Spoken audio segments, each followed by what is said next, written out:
For once, when darkness fell, Morag the hare felt a reluctance to go to the gathering place, deep in the woods, where the animals met to tell stories and to sing. While she loved those evenings and had enjoyed hearing of Delia the donkey's part in the tale the unknown, unnamed spider told, Morag and so many other animals had left that last gathering sharing Delia's feeling of unease. Miss Owl suggested that perhaps it meant the one to come would fail to appear, while Wallace the woodpecker thought that the humans would, as usual, fail to deliver.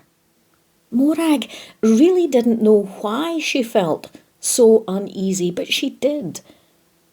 When night fell, though, and the moon came up, Morag made her way to the gathering place. When she got there, others were already in place, but it was ominously quiet. There was none of the usual banter and chatter, just a little nervous whispering here and there. The spider was already hanging from Stanley's antler, but even the normally dignified and rock-steady stag looked a little anxious, his eyes nervously focusing on the spider. The spider cleared his throat. In Bethlehem, there was no room for them, he said. The spider was talking about the young human couple with Delia the donkey, who had just arrived in the town. A baby on the way, and the two had nowhere to stay.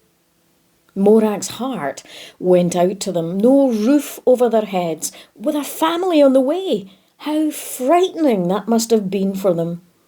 They were turned away from door after door, the spider told the animals.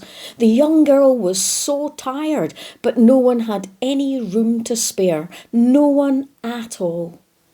The boy was almost in tears when an innkeeper's wife took pity on them and, apologising, said they were welcome to squeeze into the stable if they wanted. It was better than nothing, she said. And the young male had hugged her. Shelter, he said, was all they needed. The spider wiped a tear from his eye. The innkeeper's wife, so the spider said, brought them blankets and some hay for Delia, as well as a little bread and a flask of wine, and then she left them to it. The young male, said the spider, set about creating a warm space for them. Delia, I remember, settled down to protect the girl from the many draughts, and the camel in the corner, the sheep, the cattle, all sensing something significant was about to happen, they all kept their distance and kept, too, a watchful eye on the human pair. The spider seemed to tire. Morag thought, did he just say, I remember? Was he there? Was this more than just a story? Spider smiled in Morag's direction, and Morag blushed. Of course, he could hear her thoughts. Everyone, said the spider, settled down for the night. The stars seemed to shine more brightly. The moon slipped gently onto its back, and there was peace. The pause was a long one.